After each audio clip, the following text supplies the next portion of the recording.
G'day legends, I hope you're having a fantastic day and so far you are having a brilliant week. Now legends, of course, as always, we do have a lot to go over and today's video is going to be longer than usual, and if you notice me start to sweat, it's because it is incredibly hot today and I can't have any sort of air conditioning on while I film. So I'm not just hiding something. So legends, of course, we have to look at the submarine that was targeted yesterday. As we said, wait until we get satellite imagery. And today I will present that to you. We'll talk about the intricacies of this. We'll add some nuance to it. Of course, we'll look at the maps, compare maps, see where things are shifting. And we were told that you are the R word if you believe that Seversk has fallen. Well, Ukraine today has confirmed that most of Seversk is now under Russian control. But the main meat of this video, and it was going to be a standalone special episode, but I thought why not just chuck a map update in at the beginning. But if you're watching this a few days on, just skip to this part. We're going to be rethinking peace. Of course, over the past months, all we've been hearing about is peace proposals. 5 point, 10 point, 20 point, 24 point, 28 point, and 6 point actually as well. Legitimately what we have been put forward. I'm not just pulling out numbers. But we need to look at what one of my favorite analysts has released in the past couple of days about non-alignment. And this is the first thing that I've read that I'm going through going, this could legitimately work and I think could breed prosperity in the future as well, whilst then pushing away the chance of future war. And I think it reflects the battlefield realities as well. That said, although she is 10 times the analyst of me, I do have some parts that I think may be slightly over or underestimated also. And where I will discuss, is Russia actually willing to negotiate or are they doing it as poison pill diplomacy? So we've got a lot in that to go over. But let's start with this. I have a sinking feeling about this. This is the submarine. Of course, we saw that impressive explosion yesterday. Well, that explosion, as we were getting told, was on the port, on the pier here, and it does appear that it did miss the submarine and did strike the pier. Now, there may be some propeller or propulsion damage to this sub. It's still going to be a big shock wave, and we can't see the very rear of this, but it does appear the main explosion was absorbed by this concrete pier. Now, you'll see this secondary submarine sitting out here. This is still inside of these protected pens. People are going, why didn't it target this one? Well, I'll bring up this other satellite image. This is a much older one, but this is sitting here opposed to here. So it's inside of this pen. Getting into that pen is a huge achievement and should be very, very concerning. But what we can see, given the damage to this concrete, if that hit and direct strike on the hull of this submarine, it would have been catastrophic.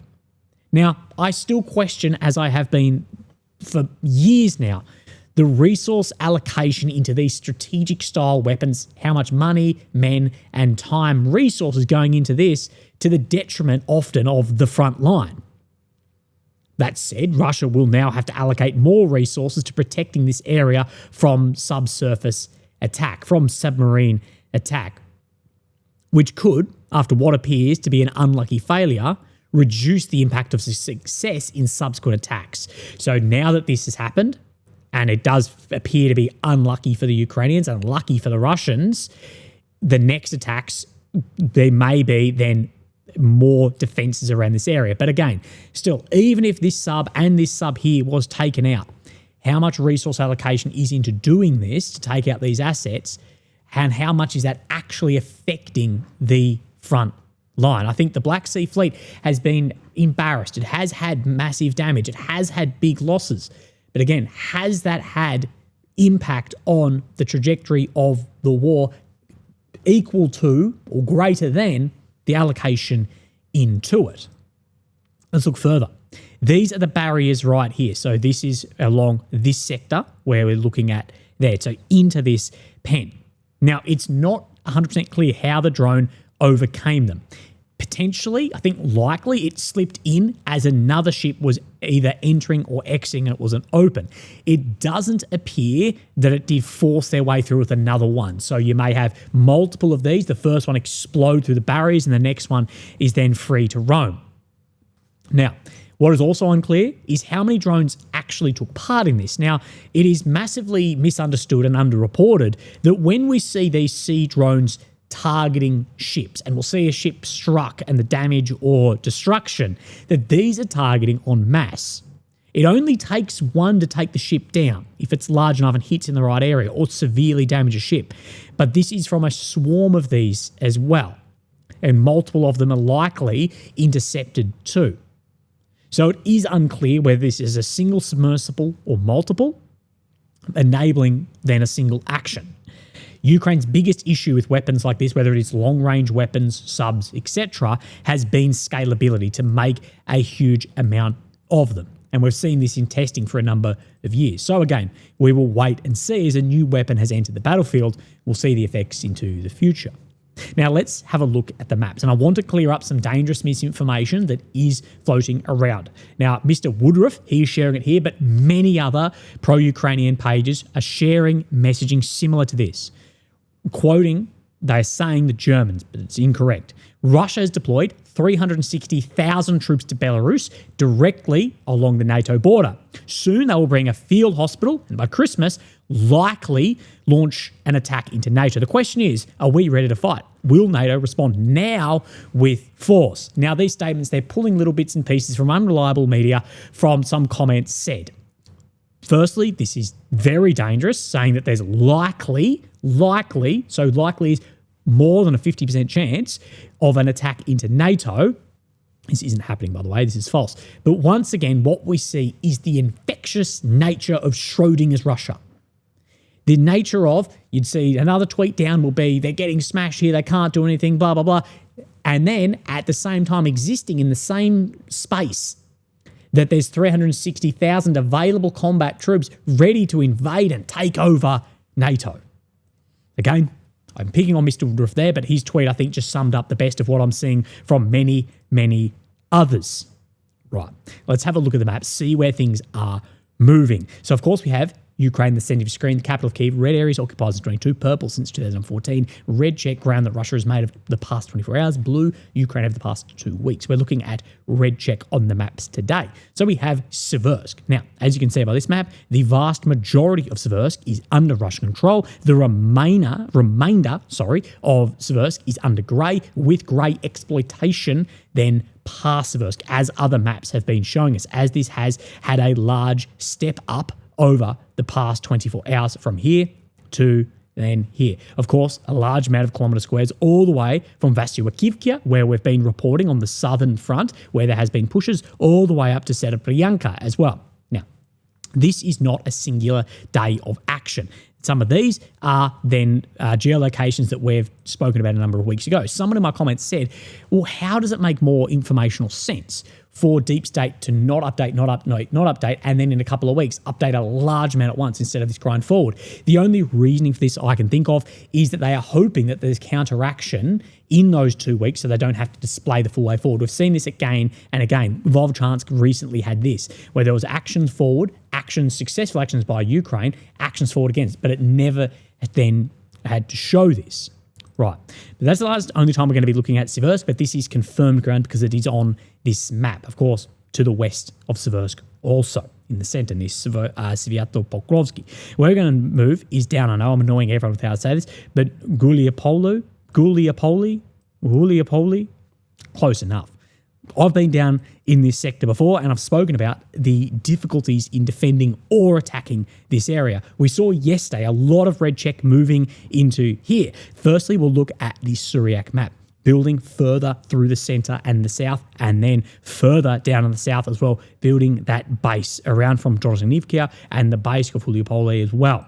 Then we have Mr. AMK, and he's showing very similar. Firstly, he's showing this southern movement in the centre that is then similar to the Deep State map yesterday, and then building on the northern flank also, building in that base as per Syriac was showing as well. So we do know this front is moving. We have had a lot of concerns about this. Right, let's continue moving up, and then we'll get to Pokrovsk. Right, we can see a lot of grey zone, the squeeze on Myrnogorod. We did see Mr. Hudson Mapping yesterday say that all of Myrnogorod is now grey and that the situation here is out of control. Mr. AMK as well had a really good post looking at Google Trends that no one is talking about this. Everyone's talking about Kupiansk and basically the abandonment of the forces in here that no one's even talking about, the catastrophe that these guys that have stood in defence are absolutely facing. And it is heartbreaking. If it doesn't fit the narrative, be prepared to be forgotten. Right, let's have a look here. This is interesting. We see then movement around Myrnogorod split into two different sectors here, but also around one of the pig farms, then further ground being made by the Ukrainian forces back in here where we've seen that envelopment take place. Of course, the problem is on this, you can't show it if you never then showed it.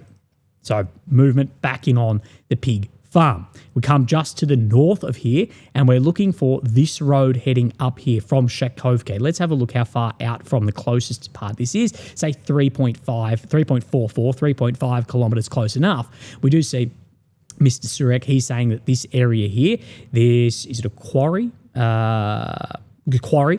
Is then coming back under control by the Russian forces. Again, doesn't meet our threshold, as we always say. Let's continue then moving to the north. The next point we'll stop is in the Terny pocket, the Borova pocket. We saw, of course, this grey zone shifting out, and it did look like a double envelopment then taking place.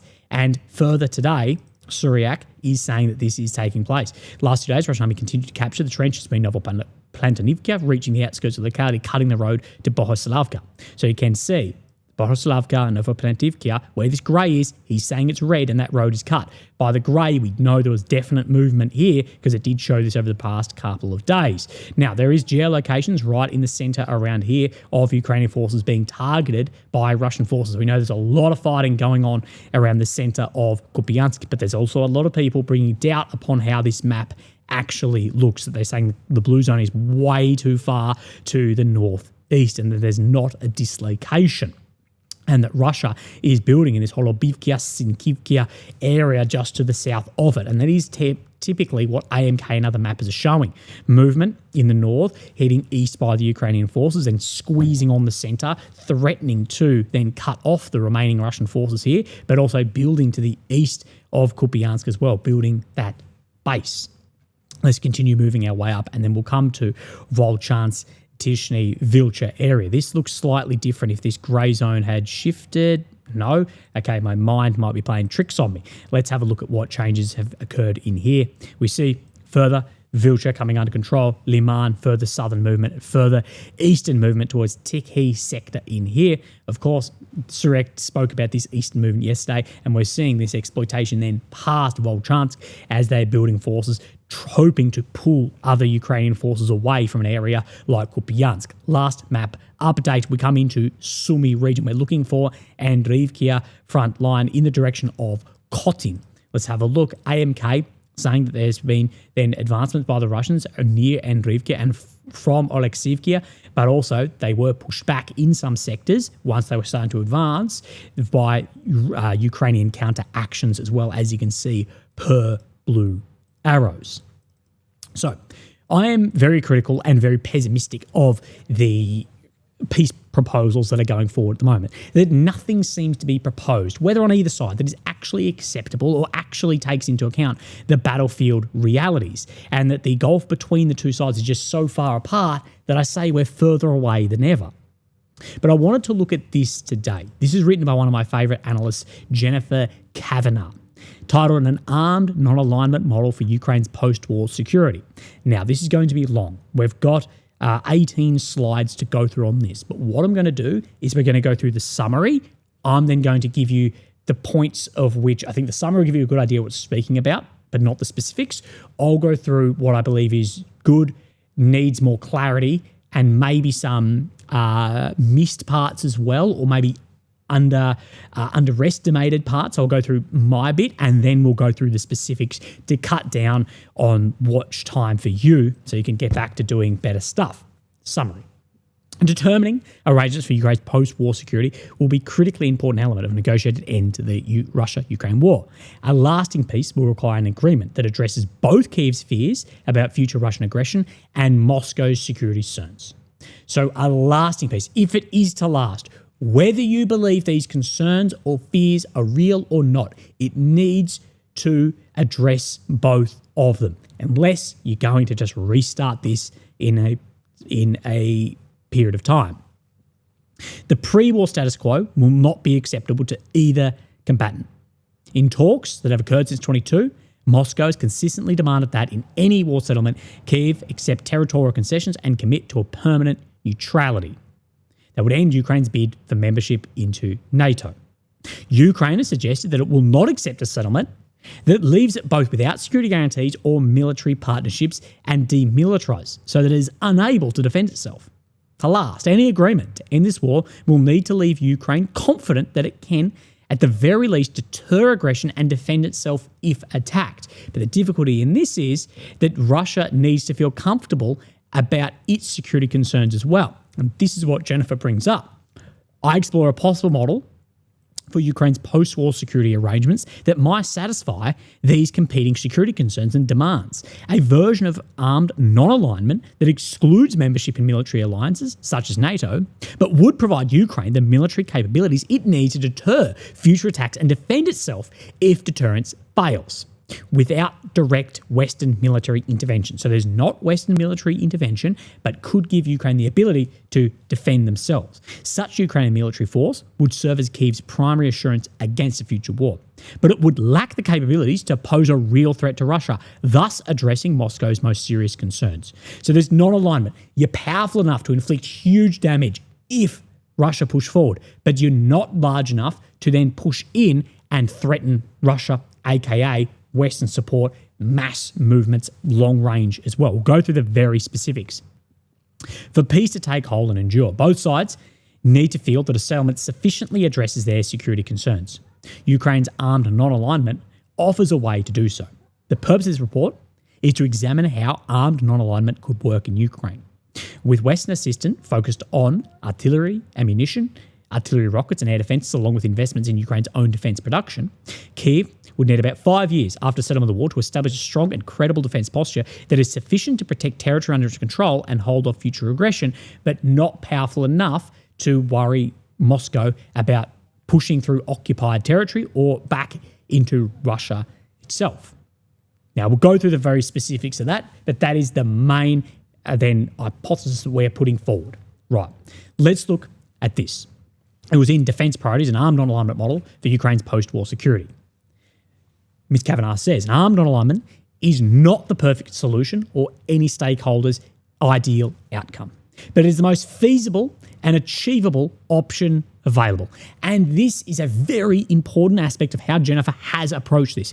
It's not ideals, it's not wish lists, it's not rhetoric. It's what could actually be achieved. It's not fair, but nor does it intend to be. It intends to be realistic and implementable. A point I believe she doesn't touch on is the EU's fear of that we are next, and their idea that if Ukraine is not in NATO, Russia will roll through the NATO European states. That said, she doesn't specifically touch on this, but Jennifer's strategy, in theory, arms Ukraine to the point that if Russia had this ambition, by the time they reached Poland and Article 5 was enacted, its forces would be that degraded, it would be a minor force anyway. There's a few sticking points, though, that I see in Jennifer's plan, and the sticking points are not practical, objective points. They're rhetorical, ideological, ego-driven, and about credibility. It's more soft points than hard points. I'd love to discuss this with Jennifer. I've left a number of emails over the past months. Ukraine and the European states, have had their rhetoric and their goals nothing short of NATO. There's nothing short of NATO, nothing short of that border. And for years has ingrained this and tied this to their political legitimacy and their ideological credibility. It is an irreversible path as long as it takes whatever it takes attitude. But that is the end state. That end state has slipped away. But they've tied legitimacy and credibility to it. Although I agree with Jennifer that this is a workable plan, it would amount to a victory for Putin, allowing his forces to influence a neighbouring state by resulting then a further loss on Europe's already crumbling international credibility and its democratic legitimacy. And the alliance cohesion with the US also crumbling away, as the scars of this alliance legitimacy is much larger and much deeper and much more longer affecting than what remains or what becomes of the Donbass.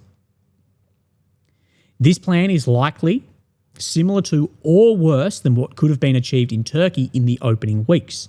Since then, we've had hundreds of thousands of men die, millions of people's lives have changed forever, and how will this be accepted in Kyiv or the European states?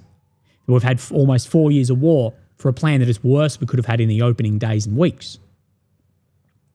I believe that Jennifer may underestimate the demographic challenges going forward, emigration as well, while overstating the willingness to serve if the perceived threat is then reduced. To man an army of this size. Another unpopular point that would need to be addressed transparently is future non-alignment with Russia.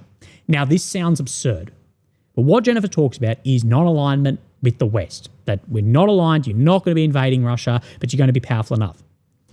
It sounds absurd, but in the current climate of this idea of non-alignment with Russia, but this would still need to be addressed transparently. States have formed alliances and partnerships in the future with former enemies many, many times over. First, Second World War, where allies, Russia, and then the Cold War became. It would need to be in paper too that this is non-alignment with the West, which is the current idea, but also, if this is then permanent, there's non-alignment with Russia in the future also. Just as Russia does not want Ukraine to become a launchpad for NATO, NATO will want to ensure that as Europe may stumble, a conservative, non-aligned Ukraine does not become a forward launchpad for Russia. Again, we've spoken about in the last 100 years how the flip-flop of friendship fighting together has worked, and don't expect the next 100 years to be any different. Another variable that is often overlooked is Russia's willingness to actually negotiate in good faith and compromise.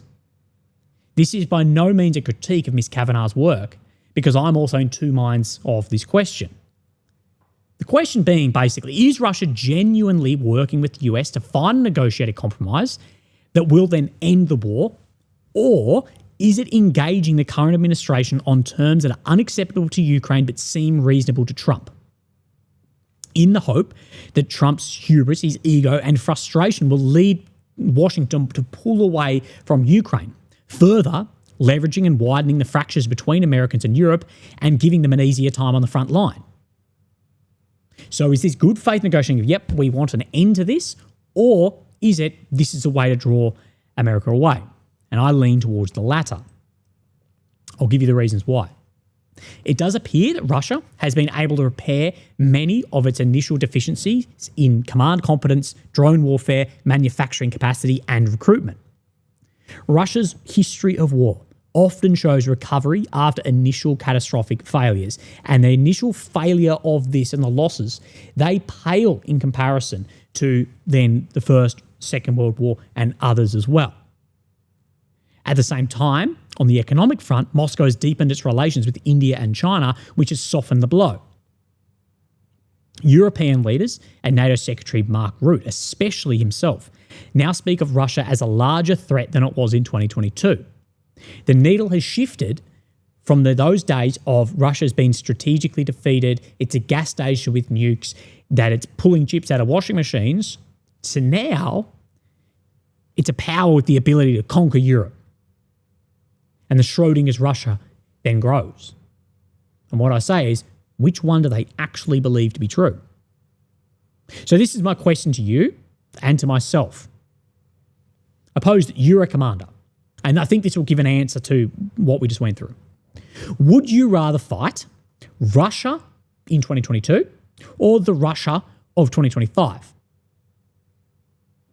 Would you rather fight the Ukraine of 2022 or the Ukrainian military of 2025?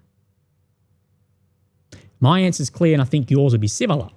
I would rather fight, so I'm a commander fighting against this. I would rather fight 2022 Russia because I believe it's weaker than 25, but I would rather fight 2025 Ukraine than 2022 Ukraine. This judgment is not just based on thin air like a lot it seems to be online. This is based on everything from external support, allies, friendships, alliances, internal stability, arms reduction, attrition, and a number of different tactical and strategic metrics. This is why I'm more inclined to believe Russia's negotiations are a poison pill tactic rather than legitimate, only if they would be accepted if they did walk away with a hell of a lot. I believe the senior Russian command smells blood in the water, not just in Ukraine, but now in the broader stability and credibility of Europe and their institutions, which represents a far more valuable victory than the Donbass for the growing Russian-Chinese relationship. Within these questions right here, which one would you rather fight? Would you rather fight NATO pre-2022 or NATO 2025-2026?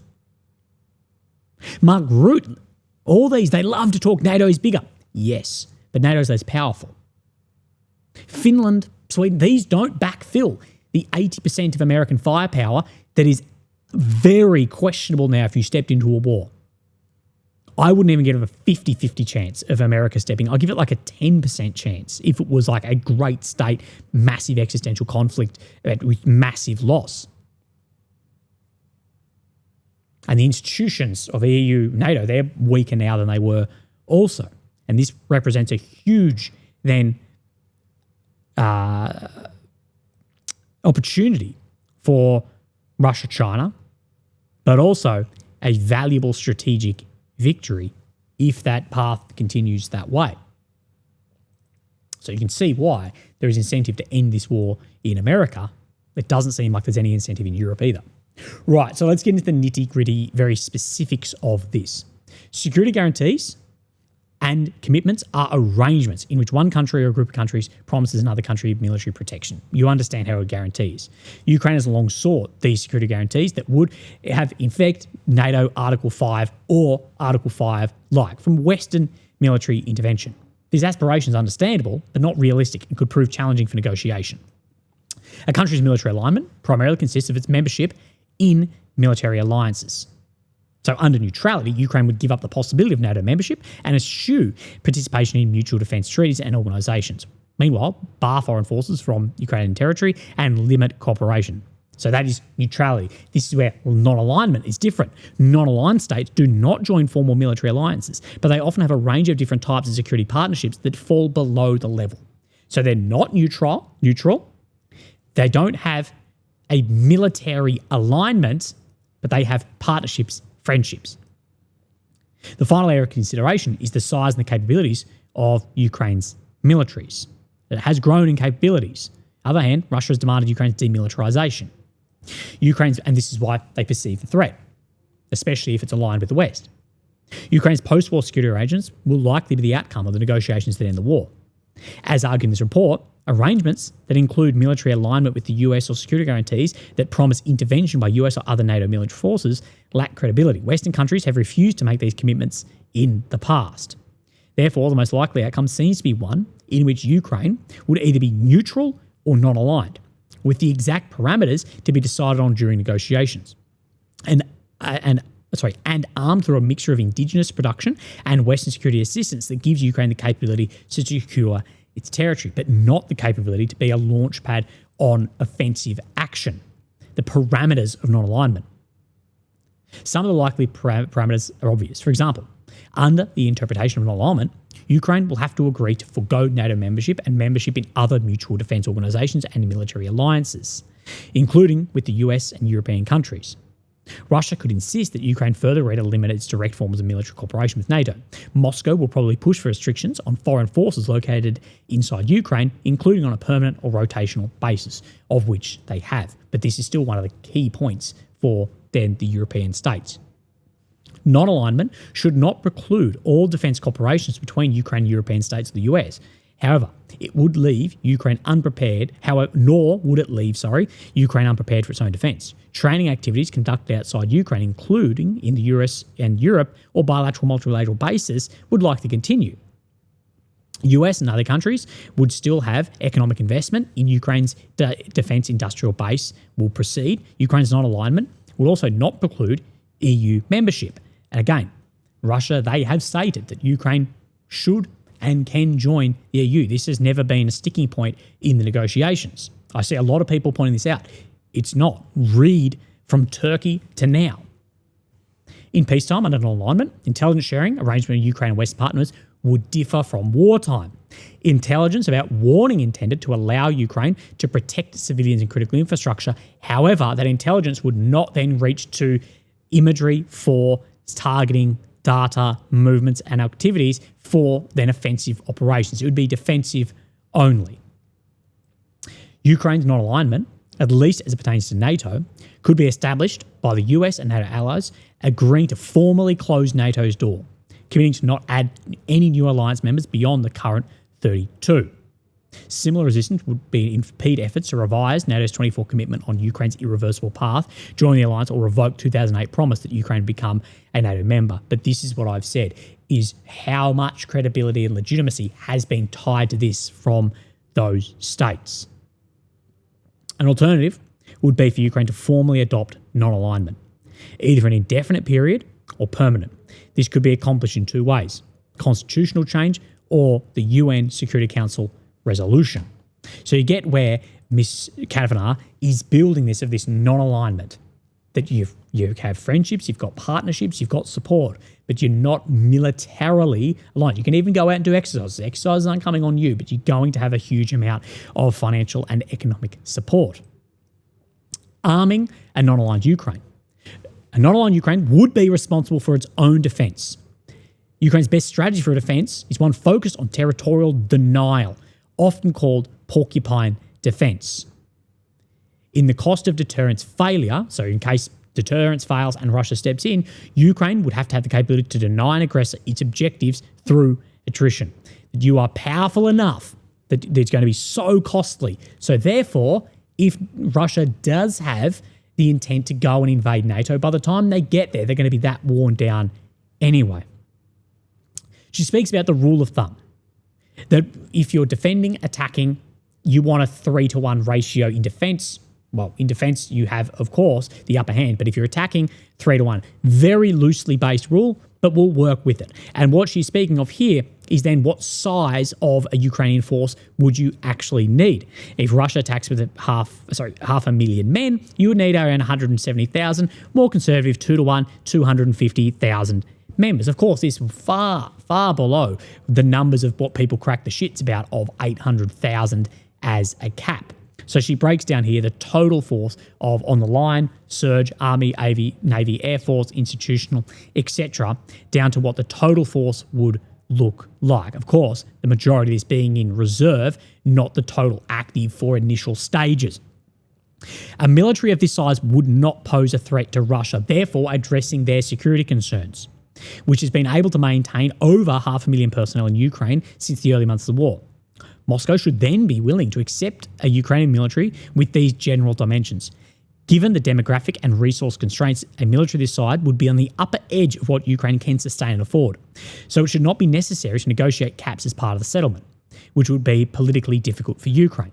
And exactly this, we've spoken of those caps. So it's like capped at 800,000. Ukraine can't, in peacetime, maintain a force of that size and still be a functioning state. It's not possible of that. As I've spoken about, Australia is many, many times richer than Ukraine with an army that's very, very, very small. The Germans' force is smaller than even this as far as what you could potentially have. Let's continue. Turning to military capabilities.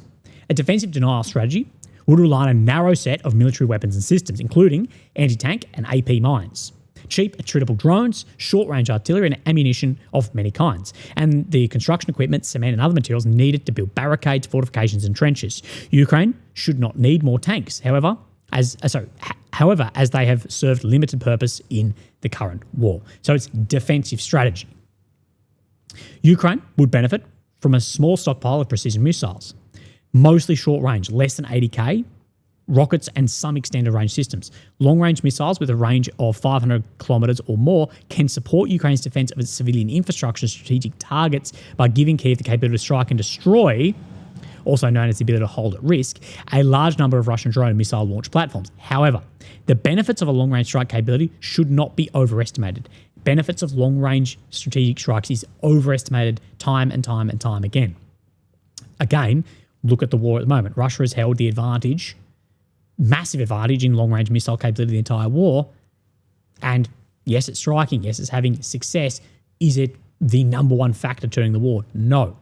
Russia will always have the ability to reposition its launch platforms further away and continue attacks. So 500Ks still be able to move, but also where these systems sit is going to be important. There's a lot of, we're not going through it today, but in this, please go and read it. I'll link it below. She speaks a lot about geography and how things on the ground are going to have to sit. Experience from the Russia-Ukraine war since 2022 can offer guidelines for determining what and how much Ukraine will need to stockpile. It seems reasonable that Ukraine would want to stockpile about a year's worth of munitions and drones. In doing so, would give Kyiv and its partners the time needed to ramp up production if then deterrence fails. So you've got a year's worth at the current rate, which is a huge amount, and then if you get invaded, we have a year to go until we build up. For air defense, the relevant metric is the number of missiles and drones fired by Russia at Ukrainian cities over the course of the war. Some systems, such as long-range strike, are not strictly required for defense strategy. Ukraine's requirements as listed in the table that we'll look at. So a lot of the air defense has to come from Western partners, but we get an idea of how much is being fired. Therefore, that's how much you'd need. Sorry, I got an itchy nose. Mustache. Although many have expressed doubts that Ukraine can build a massive military capable of deterring Russia over the long term, Ukraine can indeed meet the requirements for a robust defensive capability in a period of about 5 years. So there are doubts that you could ever build a military big enough to push back Russia and push back these areas, but you could, in 5 years, a relatively short period of time, the same period that Mark Rutte says that Russia's going to invade NATO, you could build a capability large enough that the cost of attrition through is the deterrence in of itself. And if it is done, it's going to be massively weakened. It can meet these targets by largely relying on indigenous production and Western assistance for only munitions, air defense systems, and interceptor missiles. The hardest area to meet Ukraine's likely requirements is air defense. The required Western assistance is summarised in the table S2 and comes at a price tag of about $41 billion over 5 years, far, far less than other figures of continuation too. So I'm not going to go through all this table, but you get an idea of construction materials through to then guided munitions, through then to long-range fires too. And what is indigenous, so what can Ukraine make, what they need assistance on or outside support, but also then Russia's concern over it. So construction equipment, mines, artillery, low to moderate, and then you get to very high for fighter aircraft, long-range missiles, etc. So you get an idea though of the defensive then ability of this. So you want enough that Russia's deterred to ever invade, but if they do then reinvade, it's going to be massively costly and you're incredibly prepared for this, given the metrics we know from the war already for the last 4 years, but not enough that it does address the security concern of being a NATO launchpad forwards. For the most part, the armed Ukraine envisioned in this analysis should not elicit Russian concerns. Of the Western assistance recommendations of this analysis, the only sensitive area would be long-range air defense and intercept missiles, especially long-range PAC-2, which Ukraine has used for offensive strikes. Such systems as combat early warning aircraft and long-range missiles would likely be concerns for Russia if they were included in Western assistance. So potentially this would have to be indigenous or limited on range.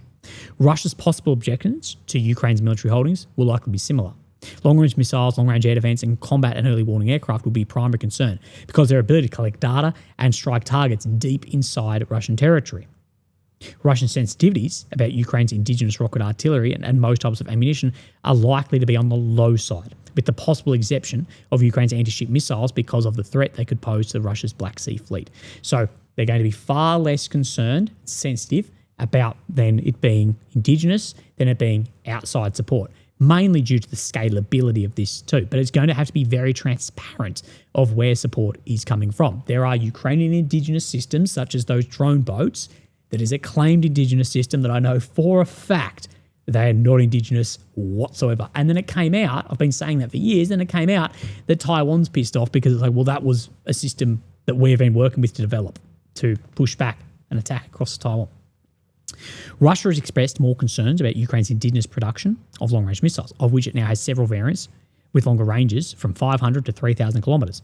Ukraine should be allowed to continue this domestic production. Rates of production of these are too low to contribute to large stockpiles, but Ukraine's ability to produce these missiles in large numbers could grow. This is one of several areas in negotiations. Negotiators might be able to orchestrate trades, extracting Russian concessions for compromise from Ukraine and other areas of concern for Moscow. So, of course, saying that, look, okay, this is going to grow in numbers and stockpiles, so therefore we want compromise from you on territory or this or that. Also, you may be able to stockpile cruise ballistic weapons outside of Ukraine, outside of the country, and then they will be released if Russia then attacks again. So I'm again saying this isn't perfect, but I believe this is the best actual plan that I've read. And like how it's not in just fucking 10 points, it takes into account where Ukraine is sitting, where Russia is sitting, where the West is sitting, capabilities also. Key findings. That armed non-alignment is the most feasible approach. Comparisons to other countries' security models are instructive, but Ukraine's non-aligned status will be bespoke. So you're not just going to pick up the Korean model. You're not just going to pick up any other model. It needs to be bespoke, custom for this, given mainly where it sits and capabilities. Russia will likely insist on no NATO membership and no hosting foreign forces. However, Ukraine can continue military exercise with Western partners outside of Ukraine and defence industrial integration with these partners. Ukraine will need about 235,000 active forces with the reserve force of 345,000 to meet security and deterrence needs. This will be close to the maximum force size that Ukraine can feasibly recruit and fiscally sustain. So again, this is how much you're probably going to be able to have anyway, and this is probably how much you need. As long as the cap, if there's a cap, is above that, you're not going to be able to sustain it. And what I'll say is people go, well, what about if they invade? Well, then if they invade, it's all gone to shit anyway, and you can surge to millions if you need. And you've got a year's worth of equipment for these guys. Using a combination of indigenous production and Western assistance, Ukraine can build a robust military deterrent. Ukraine can rely on its own defence production to meet its post-war needs for drones. It should not require more tanks and aircraft and rely on domestic production of long-range missiles. Again, then fueling the Ukrainian economy also. That said, with these manufacturing capabilities, having a huge active service like this and the demographic issues, the factories, the manufacturing is going to be very difficult for the men who are not serving, and then the men wearing scars after this war, and the men that will leave once martial law is lifted. Ukraine will need Western-provided short-range munitions, air defence systems, and interceptors. This aid can be structured as formal assurances to Ukraine. So it is this amount, this was going transparency. Next steps for implementation. Although this would not be Kyiv's ideal outcome, non-alignment offers Ukraine the surest path to secure a future. It is Ukraine's most credible security arrangement because it leaves the country's future defences in the hands of its own military. It's not relying on NATO. This is an important point because imagine if they said, well, you have to have a very small military, but you're part of NATO. Then your defence isn't in the hands of your military. And how confident are you that NATO will actually step in? Have they upheld other than deals they've had with you before? No. It's the most likely scenario to support an enduring settlement that avoids a return to war, and is the most feasible outcome given the constraints on each relevant stakeholder. Since implementing Ukraine's armed non-alignment will come with challenges. There will be disagreements between Ukraine and Russia over some of the details, but whatever the final terms, the commitments and requirements, every part for Russia and Ukraine, but also the United States and Europeans, has to be clear and transparently defined.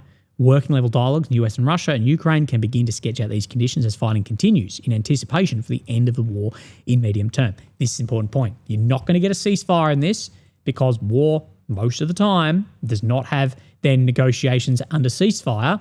It's under fire because Russia see that as part of their holistic view of war, that part of war is a negotiated process under fire. You're just not going to get that ceasefire with the battlefield momentum that Russia has got at the moment, because if Ukraine had the same momentum and Russia wanted a ceasefire, think of it in that term, you'd laugh them out of the room. options for establishing this. Designing and implementing Ukraine's alignment will be challenging, given the ferocity of which Ukraine has fought to deepen its alignment with the West, its domestic policies and constitutional requirements, and Russia's equal determination to keep Ukraine from being integrated militarily with the US or Europe. In legal terms, a state that opts for permanent neutrality commits to not taking sides between belligerents in future wars, or joining organisations and partnerships required to do so. So we're talking about neutrality here, but also how difficult this non-alignment is actually going to be, because Ukraine has fought so hard. The promises that the West has put forward too. That's what I spoke about in my opening slide to this. I think that's underestimated of how Europe, they don't want to give a victory to Putin. They don't want to be embarrassed by this because it's ideologically existential for them, that even if this would work, that they will harpoon it. Beyond this, however, international law does not spell out precisely what is or is not allowed for a permanent neutral state, which creates some flexibility. For instance, a neutral state might be permitted to host certain types of military exercise or participate in intelligence sharing arrangements in support of self-defence. Neutral states can also receive military and other types of assistance from external powers in peacetime for when they are victims of wars of aggression in the name of defending their neutral status. Non-alignment and neutrality are sometimes used interchangeably, but the two concepts are distinct. There is no formal legal definition of non-alignment because it is a policy concept rather than a legal status. This is why it would have to be very clear, precise, very transparent.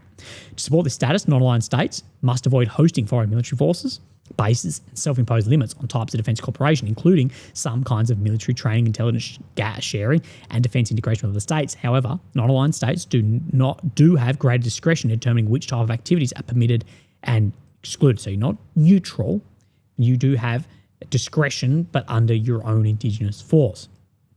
More explicit terms will provide assurances to both sides of the risk that misunderstandings trigger conflict. For example, such issues as Ukraine's participation in hosting or multilaterally military exercises and training and defence cooperation with the US and European states needs to be discussed. So if Ukraine sends a battalion to go and do training in Germany, that needs to be very clear on what happens then. Regardless of the specific terms, the fact that mutual consent will make the settlement more likely to last. You're both agreeing. Russia might insist on some kind of binding legal codification of Ukraine's neutral non-aligned status. Accepting such a condition would be in Ukraine's interest because formalising non-aligned status should reduce Russia's security concerns and therefore the risk of future invasions. If you reduce that security concern, you reduce the risk of further invasion. Ukraine will give up some of the benefits of being a NATO candidate country, including training and operability-related activities. If non-alignment were accepted permanently, Ukraine would also give up the future chances of joining NATO, but formalising its non-alignment also comes with benefits for Ukraine. It would make Ukraine's commitment to staying outside NATO credible and increase the chances that any armistice would endure by addressing one of the core motivations for the current war. So you also need to accept that this is one of the core motivations as well, and people don't accept that that is a core motivation. Ukraine's possible integration with the West, Russia might be even willing to lessen its demands on other areas in exchange for Ukraine's indefinite non-aligned status. So using that also, as well with indigenous long-range capabilities, etc., to get concession from Russia also. Russia is less concerned about the territory than about then security and alignment. So you may be able to pull back some areas. Formally codifying Ukraine's non-alignment would make this case unique. Most non-aligned states do not have legally binding conditions. And again, it's going to have to be very clear, very transparent, and spelled out to the letter of the law. The porcupine defence. The goal here is to carry out porcupine defence, build up defence, so Kyiv can hope to convince Moscow that any future campaign to seize Ukrainian territory using military would be expensive, bloody, and unlikely to succeed, thereby dissuading Moscow from considering any repeat invasions. Therefore, also, that bloody and that costly and that expensive, that it would also secure, if big Rutta's concerns about Russia then invading NATO through Ukraine. In effect, this strategy would amount to a land warfare version of defence denial approach that many analysts have recommended for Taiwan. So not that you're going to win, but that it's going to be that costly through deterrence.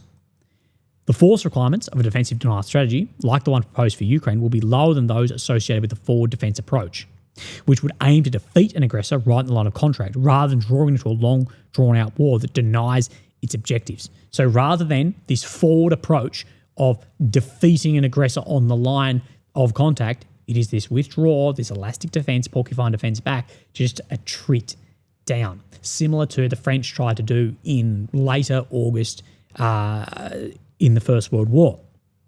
Even conservative estimates will be higher than what Russia would prefer. But a reasonably sized Ukrainian army that is capable of fully defending the country and territory is unlikely to be large enough to pose an offensive threat to Russia or Russian-occupied areas. So it's large enough to conduct this defensive denial strategy, inflict massive cost, but not large enough that it's going to pose a threat to occupied areas or to Russia actual. And people say it's unfair, but the thing is, the end of this war, unless in military victory, is going to have compromise.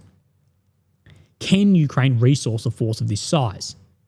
Given demographic challenges and the difficulty in recruiting during the Russian-Ukraine war, during peacetime, if salaries and benefits are high enough, Ukraine may have more success recruiting professional soldiers and even getting those conscripts to show up than it has during wartime. Still, population size and available resource will be hard constraints on the size of Ukraine's post-war military.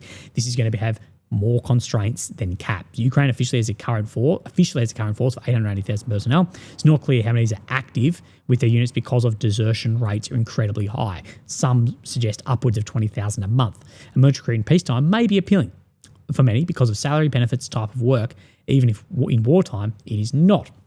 I think Jennifer may be overestimating the appeal to serve in this post-war force. These data points suggest that it is reasonable to think Ukraine could manage to build a force of 235,000 active and 245,000 reserves. Even if it takes time in the post-war demobilisation to do so, years of war will weigh on the minds of everyone entering military service, and the population eligible for conscription and recruitment may shrink in the post-war years, especially if young men have fled abroad, do not return, or more people choose to leave Ukraine once the war is over and martial law is lifted. She says, but this does not put the requirement out of reach. However, in the post-war years, filling the 235,000 should be a priority before staffing the reserve component. This first 5 years, and this is the amount of arms being made and poured in to have this porcupine strategy also. The requirements suggest are likely the upper edge of what Ukraine will be able to recruit and retain, given demographic limitations. In other words, there is no need to place a cap on the size of Ukraine's military because demographic limits will constrain it anyway. So you don't need a cap on the military because they're never going to have enough anyway to develop a force large enough indigenously to push back through. Much will depend, however, on how much Ukraine pays its personnel. Ukraine's salaries sits at about $550 a month. Ukraine pays conscripts less than $500 a month. Annual salary costs of the force would be about $6 billion. So it would not include operating or equipment costs such as healthcare. So it would then skyrocket up from there. It's a lot, but it is not unreasonable. In 24, Ukraine spent $65 billion on defence, about 1/3 of its GDP. Again, so it's 33% of GDP, but everyone's saying Russia's going to collapse when it is at maybe 10 to 12%, depending how you read the figures. Post-war, it would want to decrease this total. It's likely it will continue to spend at least 10% of GDP. US military spends about 1/4 of its budget on personnel costs, so that of the money it goes, a quarter goes to personnel, represent only a slightly higher ratio. European assistance in the near term should be able to help with any budget gaps. However, the analysis underscores that the proposed force size is the upper limit of what Ukraine can sustain over the medium term. Can it sustain long term? I would have serious doubts given the trajectories, but also Russia has the same then terrible trajectories of demographics that needs to be taken into account also. Russian reaction. If the force is capable of defending Ukraine and is sustainable, given Ukraine's hard constraints, the final question is whether the proposed force is one that Russia will agree in the context of a broader negotiation to end the war. So would they agree to this? I'm not saying it's fair. I'm not saying they should have a say in your arrangements, but that's how, if you're next to a state like this, sadly, you do. That is just part of the reality of this, such as Mexico, such as South America, such as if Canada wanted to shift across to finally become Pakistan. In the Istanbul negotiations in 22, Ukraine proposed the size of its required active duty military force at 250,000 based on recommendations from military leaders. So we've seen this already in Istanbul. Nearly the same estimate here. Russia countered with a cap of 85,000. These were proposals. No final agreement was reached. Likely there's some movement on this. The numbers did also not include reserve. In any case, given the years of war that have happened since then, the specific numbers are likely no longer relevant for either side.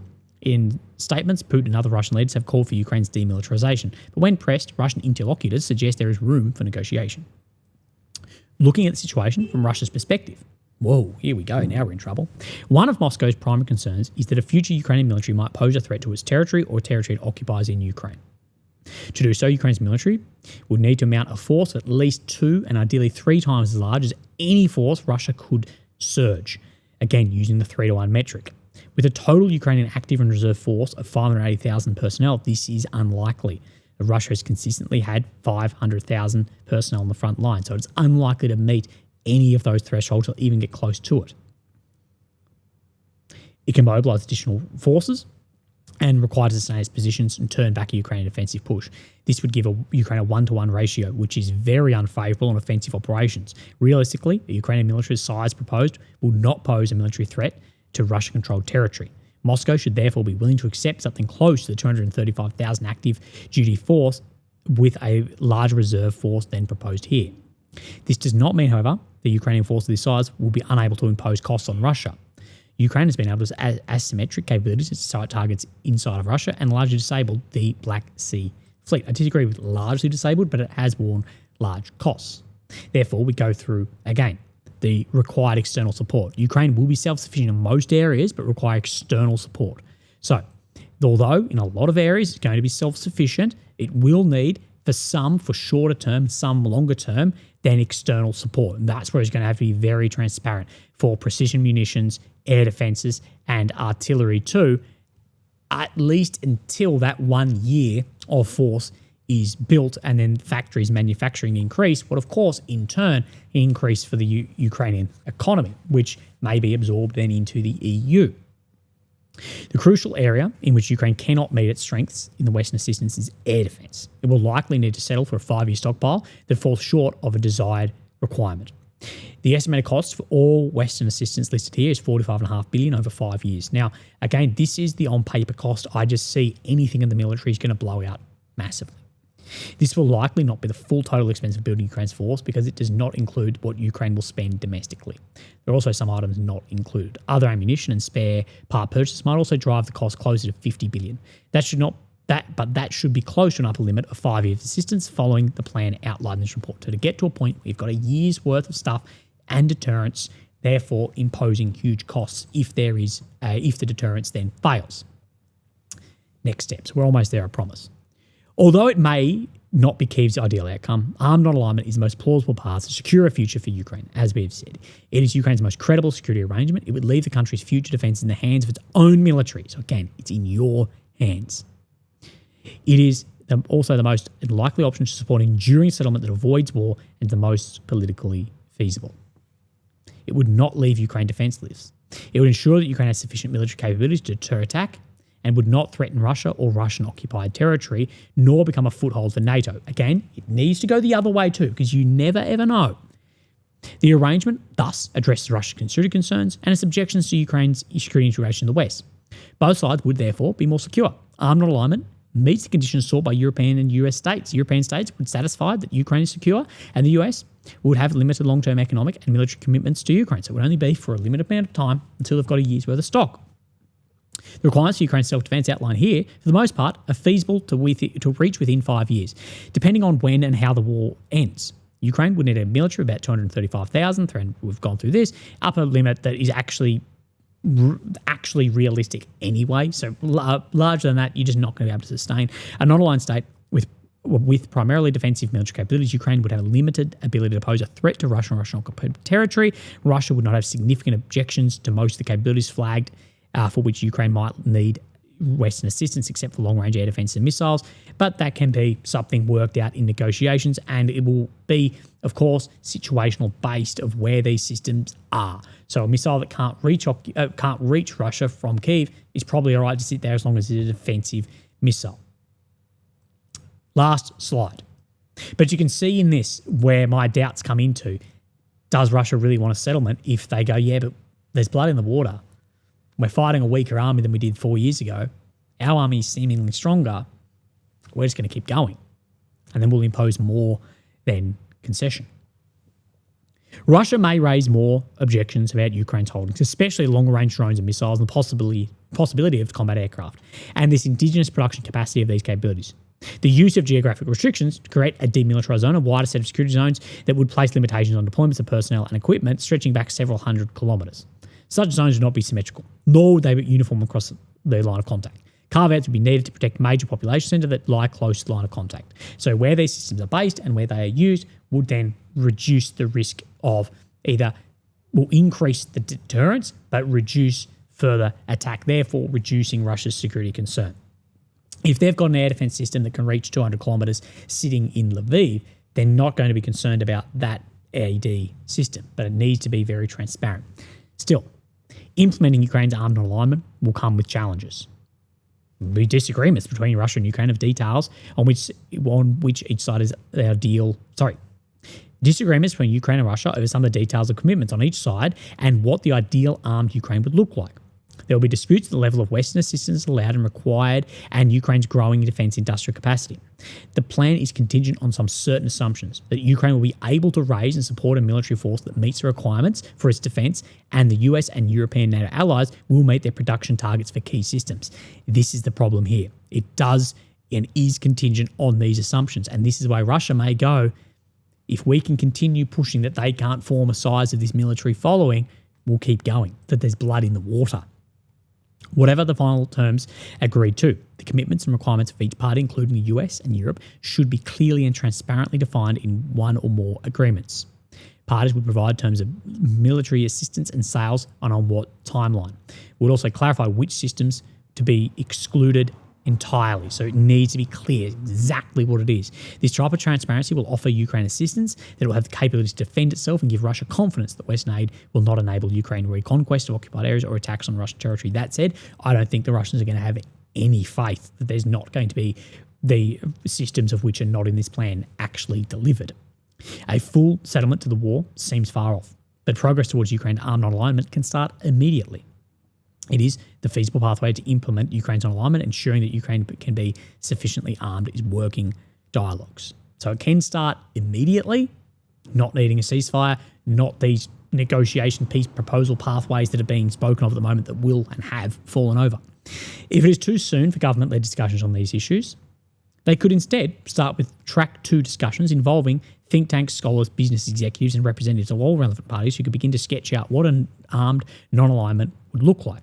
So if you can't have governments talk about this, if Russia, Ukraine, the US, NATO, Europe are not going to discuss this, put out money to think tanks and scholars and whoever else to actually look into how this may work. So you may have something to implement already ready to go. Ukraine and Russia secure and avoid future war by limiting US and European commitments. This socialisation effort will be especially important given the ongoing hope for Ukraine's NATO membership in the West and Ukraine's hope for Ukraine's complete demilitarisation in Russia as part of the outcome. So, of course, this is where I think this is underestimated. Is not just the promise of NATO that has been going on for decades to Ukrainians, but also people hanging their hat on that, credibility, legitimacy. That's where I see Europe is not willing to let that go. I honestly believe Europe would rather Ukraine be defeated than threaten their ideology and what they promised forward. Armed non-alignment is not the perfect solution or any stakeholder's ideal outcome. No end is going to be. But it is the most feasible and achievable option available. Converging on armed non-alignment as the compromise solution may speed progress towards this end goal by advancing the discussions needed to build political support and ultimately implement the option. So at least it's a step in the right direction, something that can actually work, something that would actually be feasible at the moment, but is not ideal for anyone. No war ending is going to be ideal for everybody. But if you leave a war so non-ideal for one party and you leave a vacuum, you reduce legitimacy, you crush them. That's what we saw happen to Germany in the beginning of then the 1900s. And then what did we see coming to then the mid? Legends. Look after yourselves. Have a great day. I'll speak to you tomorrow. Thank you. Bye-bye.